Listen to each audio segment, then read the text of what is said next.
Folks, welcome back in to another episode of Forced Takeaways. I'm your host, Tony Ballgame. Joined with me, as always, is Jake the Snake. How are you, Jake? Oh, best day of my life. Thank you. How are you? Good. It's a beautiful start to our afternoon here on the shores of Lake Michigan as we discuss the latest NFL news here leading up to the draft. When you're listening to this, it'll be like the morning or afternoon of the draft, or maybe the night of the draft. So we're not going to really spend too much time talking about like what we really think is going to actually happen in the draft because it'll be like outdated by that time. But we just want to give you some personal memories that we have of the draft and what the draft, some exciting things that have happened in our live in our mind palaces before the real thing goes down. Because I think this draft is seemingly very hard to predict. I think because I don't think anyone knows what they're doing. Coaches are using AI to tell themselves what to do. It might be a complete shit show.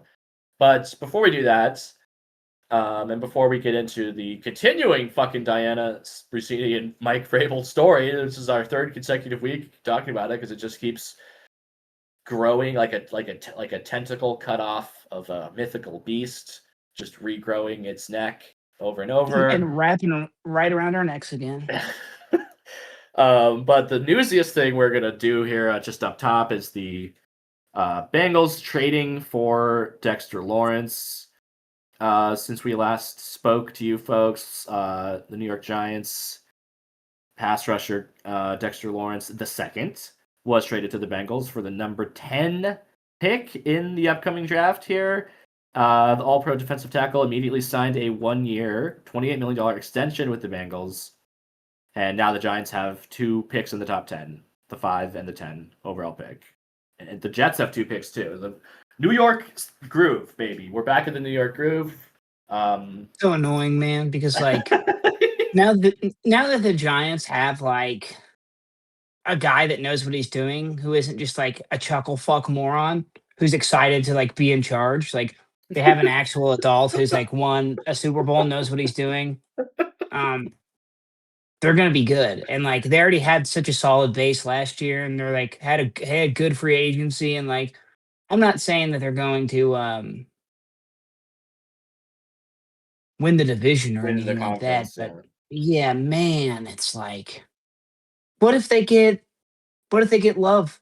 Like what if they like what if they get another awesome dominant running back and then like a sick defensive player and then just build around him? Like look how the Ravens were built up when Harbaugh was there, and they were always in contention. And like I don't know, it just it makes me sick to my stomach. It worries you as an Eagles fan. Yeah, because the NFC East, really the past 5 or 7 years, has been a bit of a slop fest, it feels like. And usually there's, on a year-to-year basis, there's usually just kind of one dominant team that just happens to emerge that changes year after year, but was broken up here because the Eagles won it 2 years in a row for the first time in like a long time, right? Like 20-something years, yeah. So, but yeah, in the years preceding that, it was always just like 3 bungling got teams with their thumbs up their ass, and then one of the teams would just like one competent team, yeah, would be like, oh, we're gonna get like 10 or 11 wins and like easily run away with this. It would switch off between Washington, New York, Philadelphia, and fucking Dallas over and over. The Eagles have maintained some dominance in recent memory, and we all, I think, assume they sort of will again. This year, I would pick the Eagles right now to win the NFC East, but yeah, the Giants have definitely maintained. I think have ascended to. I think we have a huge I think we have a major regression year loading. I think people don't realize how much like the state of the O-line. It's in complete shambles. The defense is really good, and like we still have a legendary defensive coordinator and so much fucking talent on defense, but like I just think Sirianni is a get in the way guy, and he really is the problem. Like, and this is going to be the season, I think, that like the truth comes to light, and like Jalen Hurts is going to be owed a lot of apologies, but it'll be too late. Yeah, the offensive line for the Eagles feels like it's 1 or 2 guys doing a lot of heavy lifting, and once they're gone, it's going to be 2 of our starters had to go to Colombia to get stem cell therapy this offseason. Columbia, the country. Yeah, because it's not Oh, legal here. brother. Yeah, Landon Dickerson and Cam Jurgens, our starting left guard and our starting center, because they were so Oh. hurt. And, Well, like, but they as just far kept playing so much football, and, like, they kept, like, running the ball so fucking much, and it people always talk about, oh, how this wears down the running back. It wears down the O-line so much more. It's, like, just to a nub, and, like, they were running, like, like, power plays over and over and over again, like, no huddle, line back up, like, run it down their throat, and you play 20 games like that, and then you have, like, 2 or 3 years in a row where you're playing into the postseason and playing so much football with such limited time to rest, like, it adds up. yeah, it fucks your body up big time. But as far as this deal though, this Dexter Lawrence deal, you think this is smart by the Giants, or sort of what they had to do for the Giants? They probably could have got more for him, but having 2 picks in the top 10 is pretty cool. And Yeah, then for the a top The 10 pick Bengals, for it's kind Dexter of Lawrence. the Bengals side of it though. It feels like Very bad. what the hell? And What are you guys doing? yeah, um, he had like half a sack last year, 1.5 sacks. Was hurt, has been hurt. Like he has not been like a top 3 defensive tackle since 2024. He hasn't been like truly dominant since like 2023, part of 2024. So like he's in his late 20s. So it seems like, yeah, like they gave up like really good compensation for a rapidly declining asset in a draft where you can like get that level. Like you can get a defensive lineman, you can get a pass rusher in this draft that's plug and play, right? Like there was just a defensive end drafted last year that had double-digit sacks before he tried to kill his girlfriend and the cops. Well, that Um, Jesus, that has that's nothing to do with his on-field production. one of Um, the spins I've seen after this is people being like, okay, well, does this mean that the Bengals think there's not going to be any good defensive players left at no, number 10, and that's why and I'm like, okay, people saying no, that are assuming that the Bengals are like they this know really what they're like doing. savvy fucking like have their finger on the pulse of the league sort of organization. But it's doesn't feel like Yeah, that. It feels like they painted themselves into a corner because they fucked up the yep, Hendrickson thing massively. They're known for being a cheap, sort of finicky, cheap, finger trigger happy organization, and or not, the opposite of trigger happy, like just letting things fester and you become irreparable. And this Dexter Lawrence was having sort of like a dispute kind of with the Giants, right? Like he was mad that he wasn't getting paid by them, right? Isn't that the deal with him? yeah. He wanted some more guaranteed money. He wanted an extension, but he's been injured and his production has been in the toilet. And the Giants were like, "No, we're not going to give you any more guaranteed money because you haven't earned it." So they were at a standoff. He had requested a trade or an extension, and they traded him because they got um, like this lopsided compensation offer. Like the Bengals have put themselves in this position. It's so stupid, and they're so desperate. They're desperate for a difference making defensive player, and at this point, it's probably not going to make a difference, right? Like they could win a Super Bowl with the offense that they have right now. Um, but their defense is just fucking horrendous because this is how they built it. They built their team like they're playing fantasy football, and that's just not how this works. And Um, if I think another reason why people are sort of soured on this move is that is because of all that stuff I said about the Bengals organization. Like if this guy is a guy that's going to get mad about contract stuff and is willing to hold out, like now he's a bull in a china shop with the Bengals organization, kind of, right? Like what happens after this 1 year if it like I don't know, could be a yeah, disaster. The Bengals it's season could be disastrous. This could be a bottoming out for them. yeah, they could be like a 5-win team. Like I don't know. We don't even know if Joe Burrow is going to play a full season. Ugh. Yeah, Dexter Lawrence is 28. Um, I don't think that historically speaking, like He'll turn 29 during this season. um, I don't know. I think this is a great win for the Giants. two, like, yes, you have to, like, you traded a former All-Pro who has been, like, a cornerstone player for your defense the last few years, and it sucks. But if you look at him as a depreciating asset, right? If you completely dehumanize the player, um, it was a smart football move because two top 5 picks when they're in this rebuilding mode, or two top 10 picks, excuse me, when they're in rebuild mode and having brand new coaching staff, like that's huge, man. And honestly, it seems like Jackson Dart might not be as bad as I thought. Like I do kind of believe he's going to be good. Um, especially we'll see how this Maybe. season goes, but like he has the raw talent there. If he can like get time to throw and like better dudes to throw to, and like if Malik Neighbors is healthy and like recovers from his knee and is the same Malik Neighbors, like yeah, they're gonna be an interesting fucking team for the If I next was handful of years. if I was a Giants fan, like the number one thing I'm looking for going into the season is like besides like a semblance of like adult in the room Harbaugh type stuff, like coaching stuff I'd be looking for, decisions, whatever. I guess this could be part of that. Is can Harbaugh get him to make better decisions, like with the whole like Maverick playing style thing, where he's always like sliding into contact and getting hurt. He got knocked out of games in like a lot of like irresponsible ways. I felt like this season, like can he rein that in and just because when he played normal, it was great.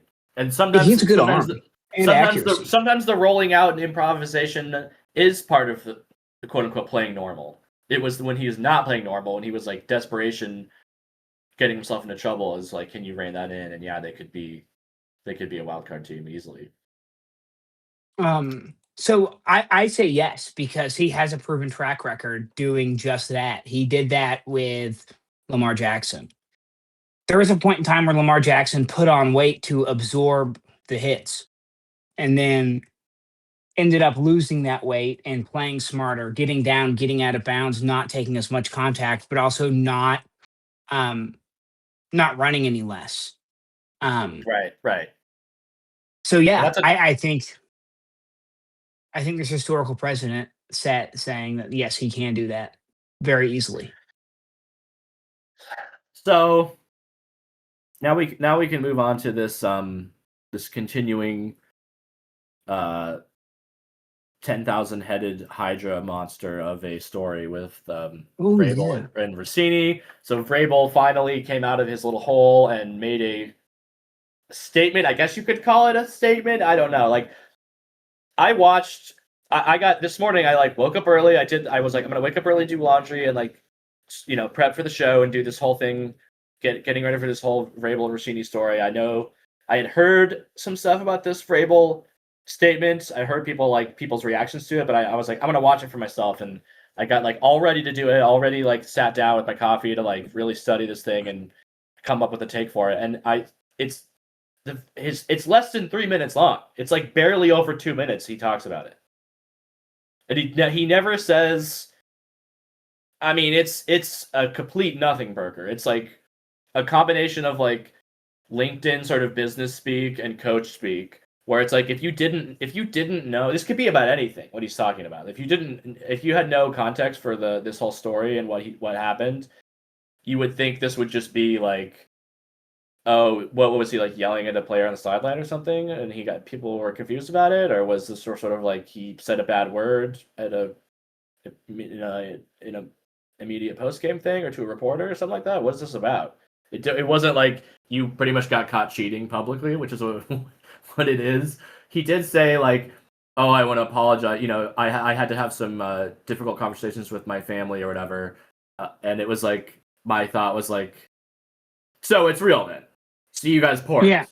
Because you first said it was the pictures were taken out of context and laughable and that this is going to blow over, and now you're having a serious conversation with your family. So what is it, Mike Vrabel? I want to know.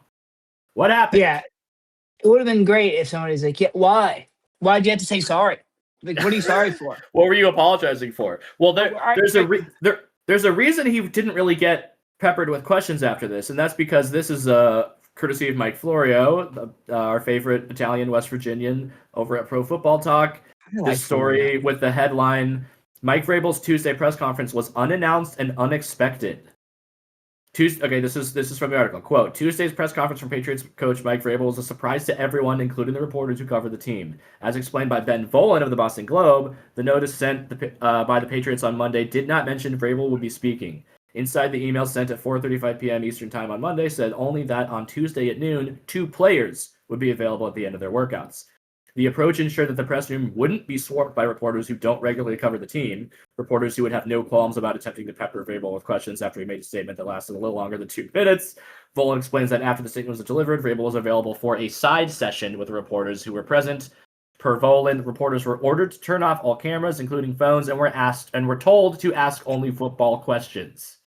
End quote. So this was not an apology. This was not taking accountability. This was not anything even close to that, and everything in the realm of those two things. And it's just it's cowardly. It's like not, to me, that's like weak sauce. That's like big time. He said he talked to the players too, and maybe that's all that matters. Is that if you're a Patriots fan, it's like as long as the team plays this. But let me tell you something. If they have a bad start to the season, this shit ain't going away. And he's gonna have to answer some hard questions at some point. Some little content creator isn't gonna be afraid. So the Patriots beat writers don't want to lose their relation. That's what this whole thing is. The crux of it is that the longtime Patriots beat writers don't want to mess up their relationship with Mike Vrabel by asking him a shitty question about this thing, and or pressing him about it when he doesn't want to be pressed about it. But someone who doesn't care about that shit is eventually going to get in front of him and poke the bear. And Godspeed to that person, I guess. Yeah, it's just like, I don't know. I do think that Vrabel needs to be held a little more accountable. This is all kind of falling on Rossini, which is unfair, but he also kind of he invited some of this like hostility into her life by like pushing back and saying more about it, and then acting kind of like shitty and erratic when things started to like fall apart around her. And like for all intents and purposes, like I don't know, maybe she actually doesn't have that many friends in the industry to like. That's why people aren't saying anything. There was that woman that wrote for USA Today who got fired for basically calling her out and calling her a piece of shit and saying you're making all women that work in this industry look bad now. Thank you. Chrissy And it's just a Freud. mess. Yeah, it's just a huge mess.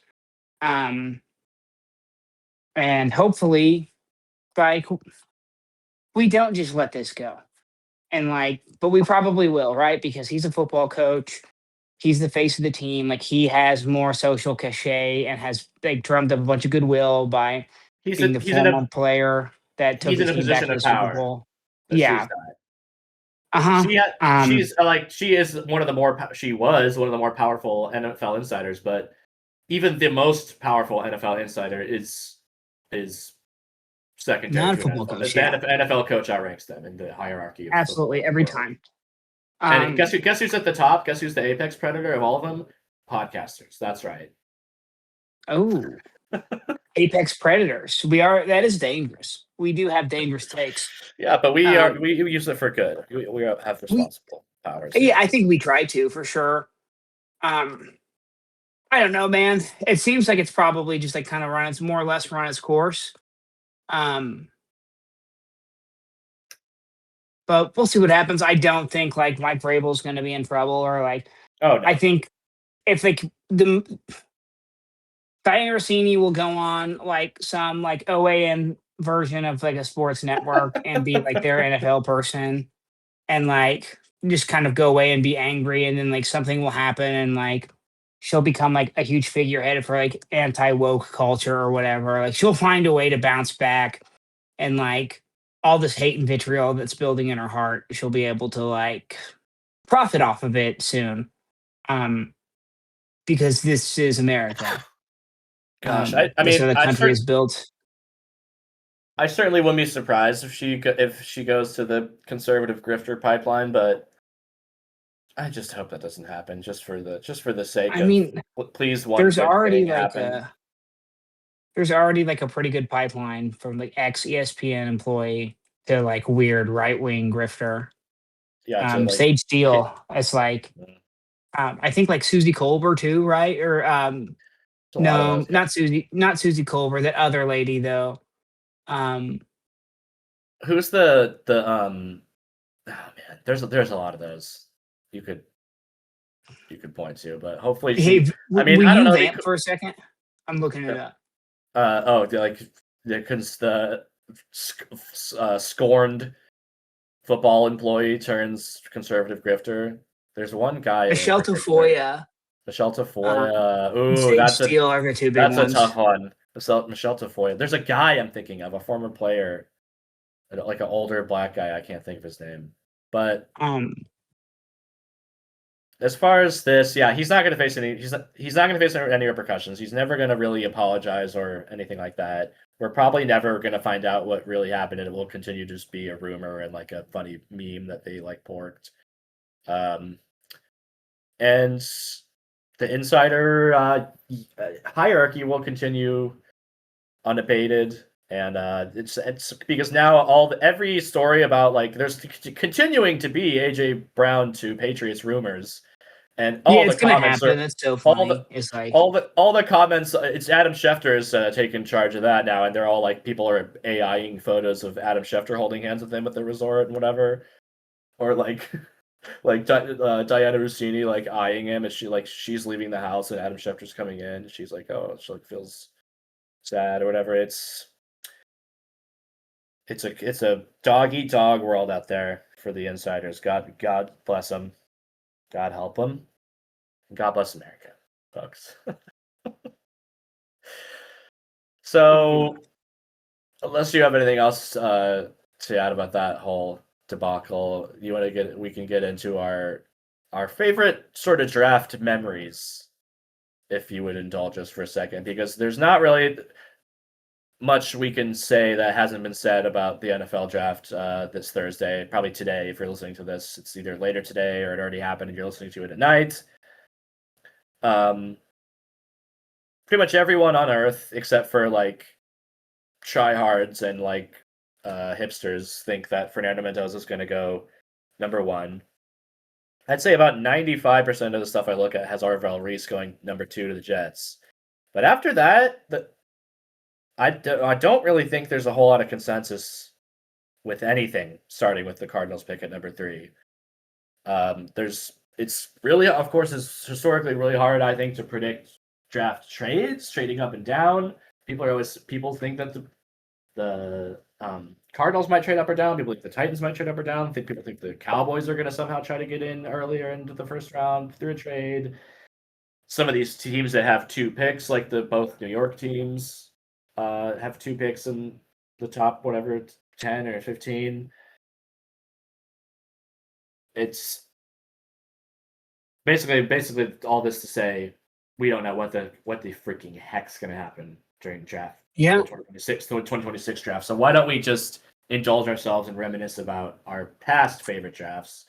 And I'll start off, I suppose, with when one of my favorite draft memories is when the Broncos drafted Tim Tebow, because I was really making fun of him with my friend group. I thought he was lame. I thought the Florida Gators were lame. I was rooting against them the whole college season. I thought he was a little god boy, goody two shoes, and I was very vocal about how much I didn't like him. And I'll never forget for some reason I wasn't home by myself. I was okay, Gen X, can you believe that? I was a freaking latchkey kid at home by myself damn. at like 7 o'clock, whenever the draft is on. My dad and no one was there, and I was just in the living room by myself, standing up, seeing, because there was a top. Oh man, what if I should have looked this up before we were talking about it? But it was like a top like 10 pick, wasn't it? I believe so. Back then Also, I didn't really like pay that much attention to the draft, so I don't think I had like who I like wanted. Oh, he was a 25th overall pick in the first round. So it was kind of a later first round pick. I didn't realize he was that late.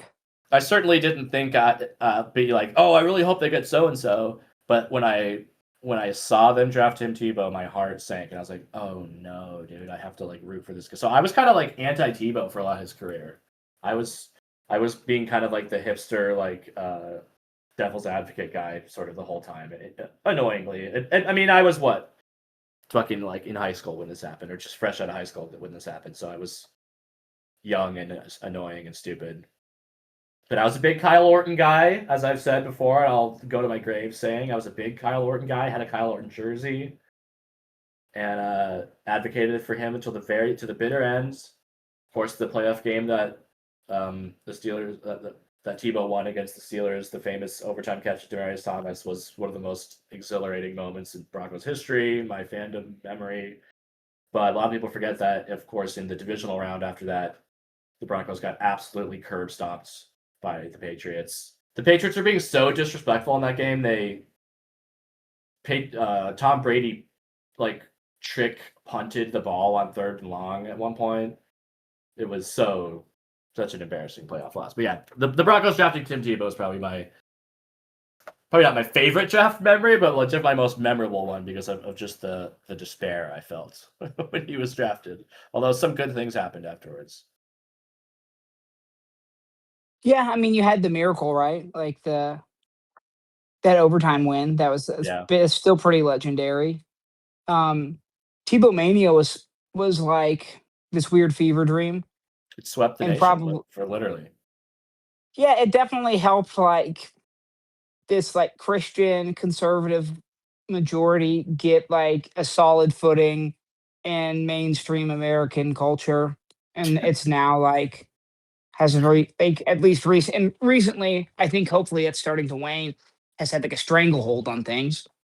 Um, and I know a lot of stuff like preceded that, right? Like the evangelical movement, and like George W. Bush, like adopting the evangelical movement. But like this is like when it took over sports, and you had people doing like the Tim Tebow thing, and like you saw like kids praying and like writing like psalms and shit on their tape more.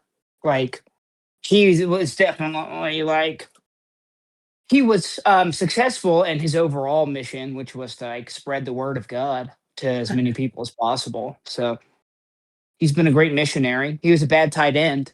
It was funny when he went and played baseball.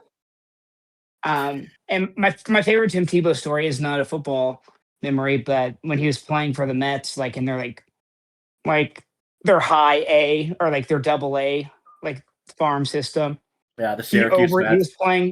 was playing second and overthrew the third baseman, and the ball sailed over the third baseman and just absolutely rocked the guy in the nutsack that was in the Oh stands. that's the best thing Tim Tebow's ever done. that's the Is Tebow absolutely experience. destroy a guy's nuts with a baseball. You got to pay top dollar for that kind of action. He only had to pay the cost of admission. So Wow, man, that's good. The Broncos have one of the what about darkest chapters of Syracuse Mets history. Osweiler in the second round has got to be another dark one. I mean, Like that that one was a was kind of reach. that wasn't really even a surprise. Like it was already at that time. It was already a joke and a meme that John Ollie was addicted to drafting tight ends that or quarterbacks that were like 6'7" and like thick and like Yeah, farm boys. That's yep, like all he he loves cared a tall about. guy. Paxton Lynch was 6'7". He was addicted to Um, it. So I don't I at that I mean that was the dark days of Broncos fandom when Brock Osweiler was getting drafted. Actually, no. Well, no, he was. He was hey man, drafted when they were good, but like when he was playing he after played a Peyton role in left, that Super Bowl team. Like he def whenever the ball had to get thrown over 8 yards, they have to bring him in.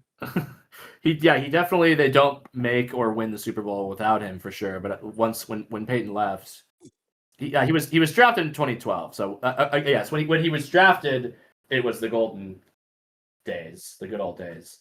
But when he Remember when was Peyton actually having Manning? to start games, it was very scary. Remember when Peyton Manning pulled him out of the game?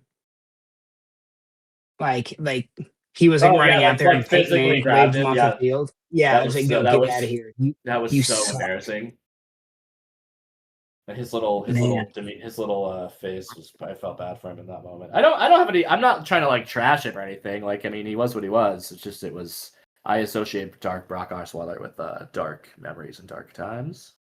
God bless him. Again, I'll I'll stick up for the guy. Idaho native. So Brock probably Osweiler. probably a 3%er, or at least knows guys that are in white supremacist militias that he like went to high school with. But you know what? Yeah, You got to separate the art from the artist. I What can about you? tell it's a. I got a couple here. Just Yeah, like the draft in general, I would always watch it as a kid, like third, fourth, fifth grade. I'd get up early and watch it by myself. I loved it. Like back when it's still in like Radio City Music Hall, oh and then yeah. like there'd be a draft pick, and then it would just cut to like a Jets fan with like a firefighter helmet on, being like, "What the fuck was that?" Just like, and see, the thing about the draft is it sucks now because like we've done to the draft what we've done to bowling in this country, where we've turned it into like a glossy, like bright and shiny, polished turd of a social event for everybody, with like shitty elevated food that is too expensive and like gives you diarrhea and like a bunch of beers. When it used to just be this like it For the would just be sickos. it was an event for like got fat guys with mustard stains on their Wayne Corbett jerseys, and they'd go to Radio City Music Hall, and it was just like the same guys you would see at a football card convention, and it was awesome. And now it's just like you're having like hot pop country stars come out and play, and then like you let a chimpanzee in the space station make a draft pick. It's like we've I don't know. We've like over consumerized it as a television event, and it sucks. Um, so like my favorite draft memories aren't really like specific memories, but like it's like what I love about the draft is a thing that doesn't exist anymore. It's like watching the entire thing on a Saturday and a Sunday. It wasn't a 4-day event. It would just start at like 9 in the morning and go forever for 2 days. And it was amazing. I loved it. It was nonstop. And like I'm pretty sure there were still people smoking inside when I first started watching it. Yeah, it did used to be on during the day, huh? I felt okay. I memory hold Yeah. that because when I was trying to remember the No, Broncos that's a new picking thing. Tebow, That was I remember yeah. it being daytime, and I was like, wait, was that a replay or because it wasn't? It It was didn't Sam used to be like Bradford's year it wasn't like a when he prime was time drafted. event. Yeah, you're No, right. it Damn. was when we were freshmen in college. When Sam Bradford was drafted first overall. I remember that because my dad had a heart attack and was in the hospital, and we watched Oh. that first night together. When Bradford went number one, and it fucking yeah, it was weird, and it didn't feel like the draft. But other than that, I think 2013 is pretty cool. Um, when the Dolphins trade up to 3 right in front of the Eagles and draft Deion Jordan, and I'm pissed because like I'm thinking he's going to be this awesome like linebacker pass rusher, and but then we get um, Lane Johnson instead, who is like a Hall of Fame tackle and like the cornerstone of our team for like 2 generations. That was tight. That's like one of my favorite memories. Man, I remember watching the Aaron Rodgers fall in real time. Mm. That was a whole lot of fun. Michael Vick going number one was cool. Um, I don't know. I fucking love the draft, dude. It's so much fun. I was pissed off when we drafted Jalen Hurts, which is funny to say now. I thought it was I watched him at Oklahoma and he fumbled a lot, and it's like, okay, he was good, but he was good in this he was good in this Lincoln Riley system, throwing to wide open guys. He fumbled a lot. Like, I don't think he's going to be a good pro quarterback. Like, I wanted him to go to the NFL and be successful, but like, we just paid Carson Wentz $130 million. What are we doing? And the rest is history. I'm very happy about it. But I will admit, I was pissed off about that. My worst, um, overall, though, I think my least favorite draft memory is selecting Jalen Rager over Justin Jefferson, which Oh, is like if Howie man. Roseman had not constructed 2 Super Bowl rosters and one that has won the Super Bowl since that draft, I think that would be way too big of a fumble for him to ever overcome. But since he has That's like Howie. That's been Howie. on this generational, it is Howie because look, he's gonna swing and miss big, but he's gonna like also like he's gonna connect big. in like clutch moments too. Like getting getting two absolute studs in the defensive backfield with Cooper DeJean and Quinyon Mitchell in the same fucking draft. Like, yeah, that's like big nutsack stuff right there. But yeah, man, I also I just love remember. the draft. I I love. love it. I don't like what it is now. I think it sucks. I don't want to watch it for 4 days. Um, I'm probably just going to record it and like watch certain picks. I guess I'll watch the first night, of course, tomorrow night. But like, I don't know. I got a family now, and it's too long, and there's other things going on. There's like playoff basketball and shit. Like it's trying to compete with too many other things for me. Yeah, unfortunately, the night of the draft is also the night of Game 3 of the Nuggets Timberwolves series, and I will be tuning into that and not the draft. Bad thing for an NFL podcaster to openly admit, but yeah, the Broncos don't have their first 2-round picks. They don't have a pick in the first 2 rounds. I don't care. Sorry, I'll read about it later. I don't need to watch it really live. But they do have Jerry Judy's friend, Who does? Jalen Waddle, That's Jerry Judy's the friend. Broncos. Yeah, didn't Jalen Waddle also go to Alabama with Jerry Judy? Oh, probably, yeah. Well, if they're friends, I guess we got the better half of the friendship in the end. I believe. I hope. Yeah, I'm excited to see Jalen Waddle in the Broncos jersey. Damn, I just remembered that straight.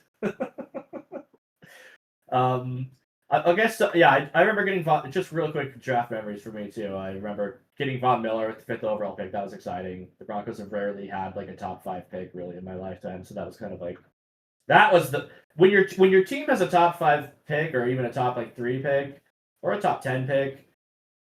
That's when you get into the draft. That's when you get sucked into the drama of who's going to go where and what your team's going to get. But Yeah.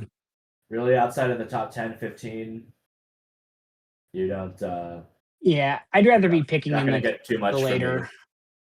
I'd rather have a later pick for my team than like oh, hey, come on, yeah, we're picking the top 10 again. Congratulations! You have to keep watching these Yeah, shitty seasons. means your That's team's really bad, cool for you. really.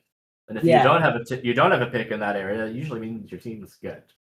So you and me have good teams. We're not gonna watch that shit. Who I do you also think remember your when Larry oh boy, I had a stroke. When Larry Tunsil got caught with the bong hit gas mask thing. Yeah, That was really that cool. was I remember Mike O'Keefe telling, because Mike O'Keefe and I were watching that at Cody's together, that open mic I used to run, Yeah. and like we were like, oh man, this bong guy, and we were like, what? Like, why are they doing that to him? Like, he should be drafted higher. Like, that's cool that he's doing that. Like, using a gas mask bong is like, I don't know. I think like objectively a cool and funny thing to do. Um, you get really high and like using a novelty, like that's great. I love that. Um, but that was also the year Carson Wentz and Jared Goff went 1-2. Jared Goff was a #1 overall pick. 2016 NFL draft, folks. Yeah, so get excited about Fernando Mendoza, Las Vegas. Jared Goff, Carson Wentz, Joey Bosa, Zeke Elliott, Jalen Ramsey, Ronnie Staley, DeForest Buckner. That's a hell of an opening 7. Man, Yeah. Zeke was like, remember when he was like the best player in the league for like 2 years? Like he was so good. And then just like fell off a cliff like running backs too. I want to see a running back. I want them to invent a running back that is like 31 and still like peeling off like, yeah, like still dominating. Adrian Peterson was kind of that way. Like he was like 29, 30 and still like not as dominant, but still like, okay, holy shit, like he can still run. He wouldn't have the big numbers game because he wasn't like a lead back anymore after he left. Yeah, the burst was gone, but like Vikings he for the could most take the part, but carries. he would have one or two times a game, really, even in his later years, where you're like, damn, that's still Adrian Peterson. Holy shit. Like he'd be fucking barreling through some guy's teeth that was born like 15 years after him. Yeah, he'd get in the open field and it'd be like, oh yeah, there he is. There he is, baby. Yeah, he also played to like 37 and now it's just like a mess. I think it's because he's really stupid, and that's unfortunate. Former Sooner. And he has a very strong handshake. I met him, and I remember hearing about his handshake. Like, Rick Riley or like some ESPN chucklehead did like a piece about how strong Adrian Peterson's handshake was. It was like this myth thing that like he has like the strongest handshake in the world. And I met him at an OU Texas party 1 year when I was in college, and he does have a very strong handshake. Did you match it? How'd it go? Yeah, I was like, hey man, like I just want to like, hey, I'm a student at OU, like I'm a big fan, like I just want to say like thanks for everything, and just like I'm a big fan. And he was like, oh, thank you, and I shook his hand and walked away, and it hurt my hand, like it was a strong fucking grip, dude. But I feel like that's you so see admirable. Adrian Why do people Peterson, I'm do gonna that? say something. What's the point of that? Having a really strong handshake? I guess it's like a manly thing. It's like a machismo thing, but it's like It's like a manly thing, but I think he's just just an ox of a human being. I think he's he's like just not very even trying. strong. It's just like He's that. not trying to do it. Yeah, he's just pure muscle. Yeah. And he was very nice to me He's kind of like a when I met him. He's like a drunk 20-year-old. Nice. Um, do you want to talk but yeah, about? Do you NFL want to draft is do cool. like real quick? Who do you think is gonna? How you have the first 4 or 5 going?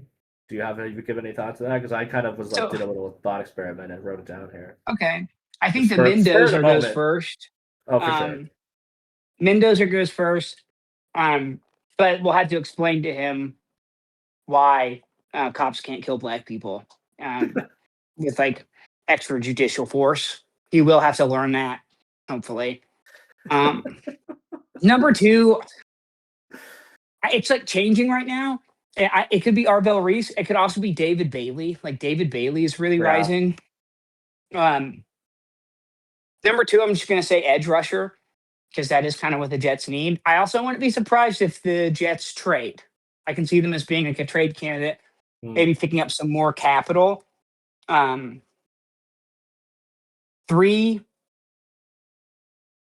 Your Cards, your Redbirds. They really need like an offensive lineman, but I don't think there's an offensive lineman worth taking top 5.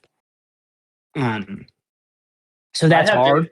I have David Bailey going to the Cardinals. I think they just take if they don't trade best out of available it, D line. Like that's just a good thing to do when you're a team. Because I just thought like I wasn't even thinking like I didn't even look at their depth chart. I'm just going pure vibes, esoteric, just nothingness. But if you're a team like Arizona where you kind of don't really have anything going for you right now, like at any position, sort of really, and you happen to have the 3rd overall pick, you might as well just take the best player you can get. And an edge rusher is a great position to have, even when you're a bad team, because it's just like something you can build around and something you can hang your hat on and get some attention with. And if the Jets take Garfield Reese, then the Cardinals should take David Bailey, I think. So to me, edge rusher has always been such a misnomer because when you're edging, you don't want to finish. So why would you rush? You know? I'm gonna say David Bailey number 2. Oh. I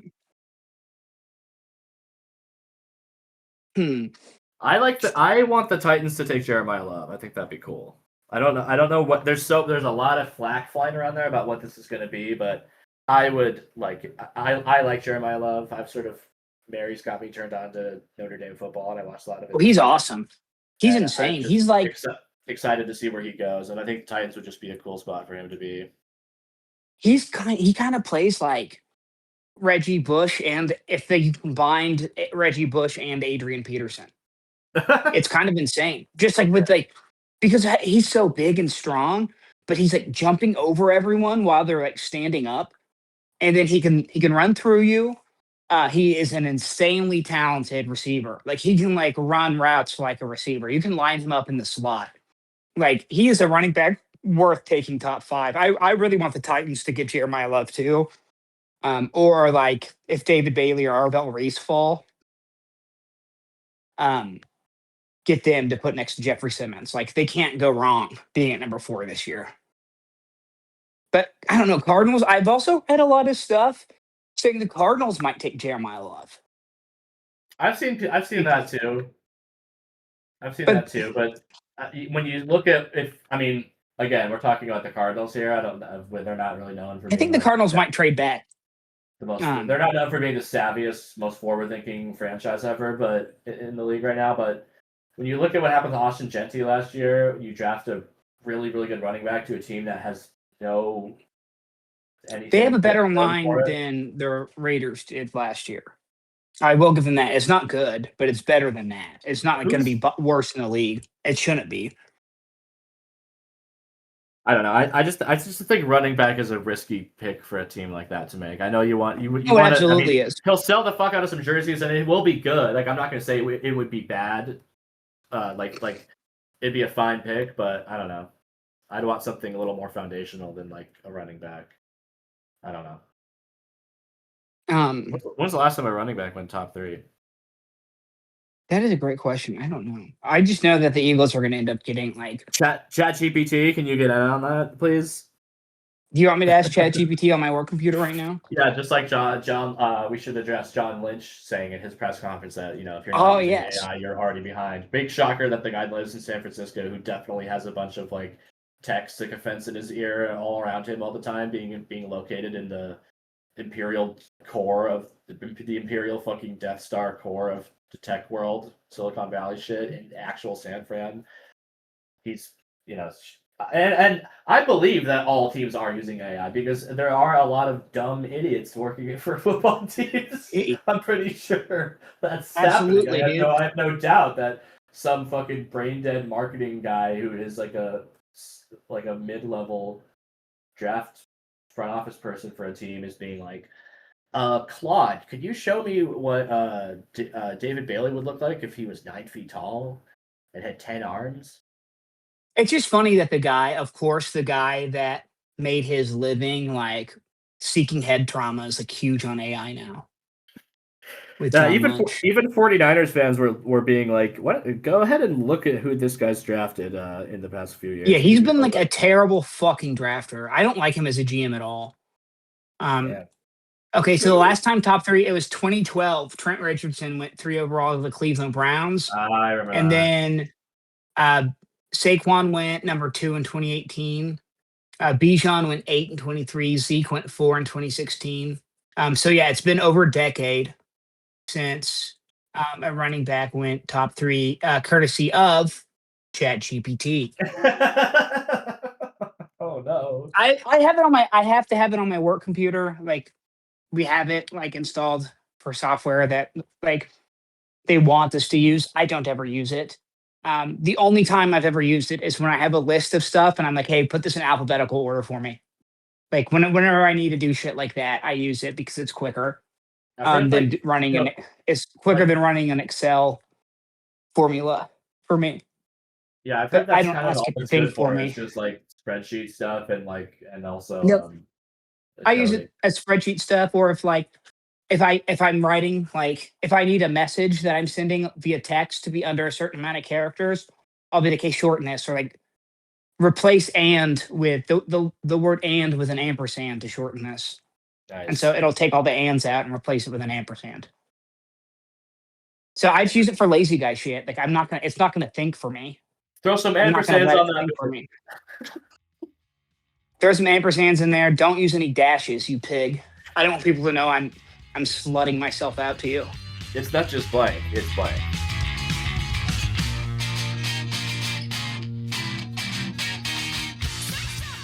So yeah, the first round of the NBA NHL playoffs started. Both my favorite teams are playing right now. Nuggets are tied in their series with the Timberwolves. Avs are up 2-0 on the Kings. Your Flyers are up 2-0 on the Penguins. And I don't even know what that means really, but I'm excited about it. I've been watching the games. I wore my Flyers hat on Monday, and I wore my AI jersey yesterday. That was fun. Your artificial intelligence jersey? Yeah, my ChatGPT jersey. I got some coin in my base, if you know what I'm saying. AI slop. My Sora jersey. No, of course, you're referring to Allen Iverson, the truth. Legend. The Sixers tied up their series too with the Celtics. Yeah, VJ Edgecombe and Tyrese Maxey also had a very good game. When those guys are really hooping, Sixers are probably going to win. but they both got to be healthy and like on that night. I don't think that they'll beat the Seas in the first round, but it sure would be sick. I mean, they took one on the road. That's all that they were being asked. The opening 2 games. The Flyers have been a bigger surprise going up Yes. 2-0 For against the sure. Penguins. And they're actually like 26-12 since January. Not including these playoff wins, which is they've been on a very impressive run of late. Yeah, they've been kind of fighting for their lives. They're one of those teams that like barely makes in the playoffs, but it's only be due to them playing out of their minds the last couple Yeah, weeks. they're of the season. scrappy. So they're sort of a little scrappy exposing the dude. Penguins as being like not like supposedly the NHL playoff the way they order it, the way they seed everything is completely fucked. But for whatever reason, the Penguins are the higher seed than the Flyers, and they certainly don't look like the better team. Like I don't know. Can't say, I'm not super locked into Eastern Conference hockey, but yeah, that one was definitely an eyebrow. The fact that they are up 2-0 is definitely a big eyebrow raiser to me. When they won game one, I was like, oh, okay, wow, Penguins let that one slip away, and then it was 2-0. I was like, oh, okay, well, you guys suck. Then what's going on? Yeah. Fuck the Penguins. Yeah, that's a big rivalry, I guess. The Penguins, the hockey team, and the bad guy from Batman. And the Youngstown State too. Yeah, I think it's really funny that Youngstown is like such a hard, scary city. They have a really good. Liv has a friend from Youngstown, which is great. Because you know who else is from Youngstown? The Stoops boys, greatest football coach family of all time. Mike and Bobby. The Nuggets play the same night as the draft, so I already mentioned I'm going to be watching that. That's just been. I honestly think the Nuggets Timberwolves rivalry is kind of the best in the NBA right now, because, and it's not like hateful like a lot of like. I mean, there's definitely resentment and like the fans like trade barbs online or whatever, but like. It's not like a blood-fueled like hatred type of rivalry. It's just like these are two teams that always meet in the playoffs. It seems like two good teams, led by two of the NBA's biggest stars, that are seemingly always playing important games in the regular season. And their regular season games are good too. Their regular season games are always cinema, and their playoff Who won games the are series like, this year? well, it's still going. It's only game 3. No, I mean in regular season. Like, didn't you guys have a home and away? I want to say the Nuggets won. Let me double check that. Welcome.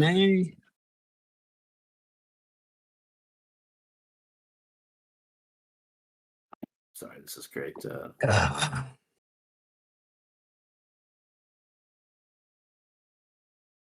Let's see. Yeah, this season they were, it was 3-1 Nuggets in the regular season.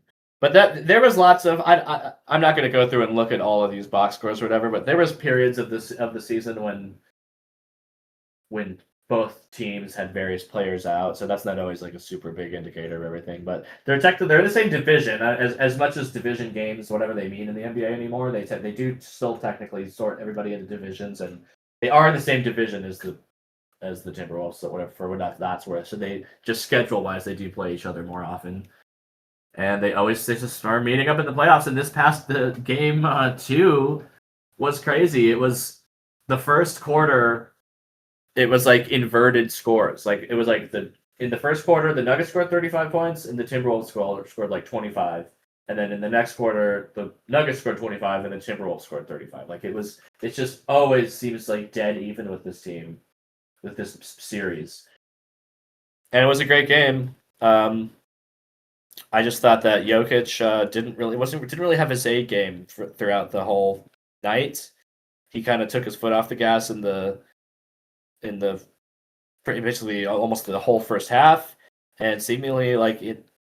Maybe the fourth quarter. Maybe his fourth quarter performance, I would say, was taking off the gas, but he was gassed. Like he was tired. Him and Murray were really tired in the fourth quarter, and it was showing. And they weren't really giving the ball up to other players to try and make that much of a difference. And then the one time when Jokic did Okay. So first of all, he had this thunderous dunk on Rudy Gobert, like this crazy, like earth-shattering dunk on Rudy Gobert that had me hopping, it had me hooting and hollering like a goose.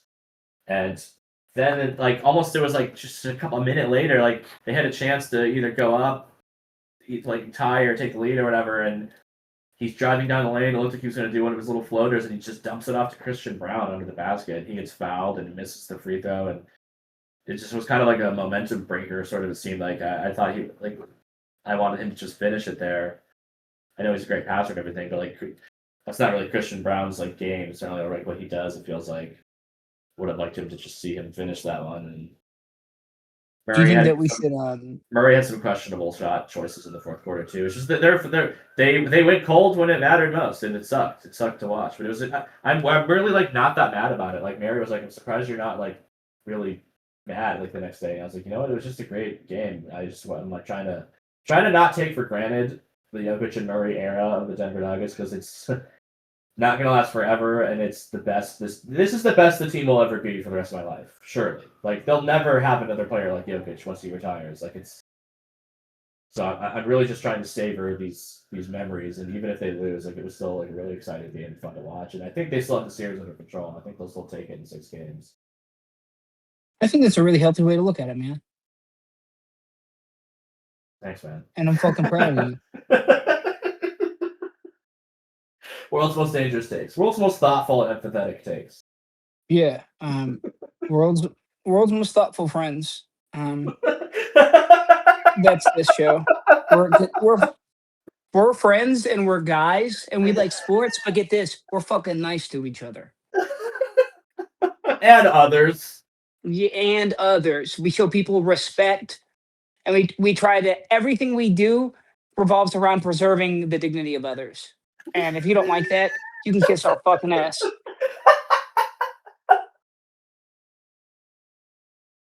And that's on DraftKings. Mm-hmm. Use humility 10 for 10 extra bonus dollars at DraftKingsSluts.com.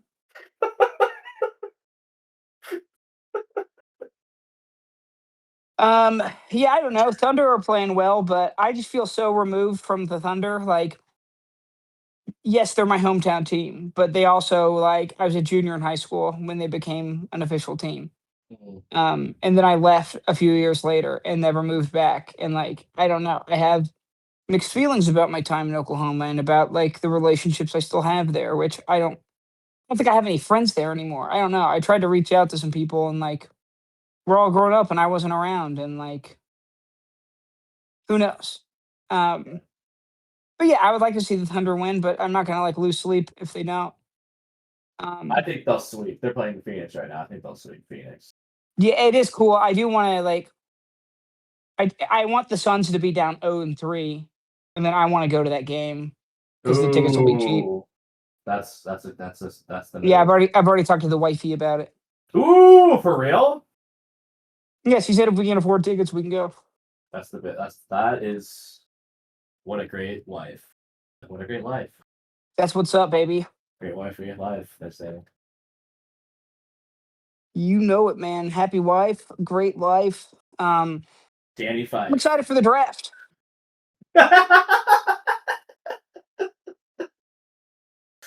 Well, should we You know, wrap it up dating is there for kind of this like week? drafting a wife. Would you agree with that? Dating is kind of like drafting a wife. You could look at it that way, yeah. Yeah, you're scouting prospects for a wife. I kind of see myself as the GM of myself. Yeah, yeah. I'm the president of Jacob Operations. Um, I'm the vice president of Anthony. and I think we're gonna have a 3 p.m. edible and walk to the gym today. That's what Ooh. I'm saying is gonna happen. Yeah, rumors are swirling. Yeah, and it's gonna be, and I'm gonna have a lot of fun doing it. I'm gonna Yeah, be like wobbly on the treadmill, but it'll be great. sources say I'm going to get a Polish before work. Ooh, Go to extra the onions.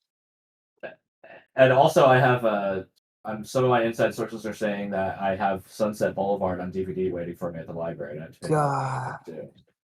love that movie. You've seen it? Oh yeah, I've never seen it. I'm trying to watch the it's very. classics. I'm trying to only watch critically acclaimed films. There's this crane shot at the beginning that goes into a pool that is like first time that shot has ever existed in cinema history. You'll know what I'm talking about. Oh my I God. studied it in a class I took in college. It's amazing. My God. Very, very good. Jesus. Let me know after you're done watching it. Text me when you're watching it. I'll I I'll will. talk Sunset Bully with you. Have you watched Queens Boulevard? Sunset Beeves. No. That's a fictional movie from the Entourage universe. Gotcha. Well, unless you have anything else to add about Flyers or Avs or Nuggets or Thunder or any of our favorite boys in the yachts, I think we should wrap it up for this week. Yeah, I'm just happy to be here, man. Just happy to be alive. All right. Thank you, fans. Like and subscribe. See you next week. Bye. Bye.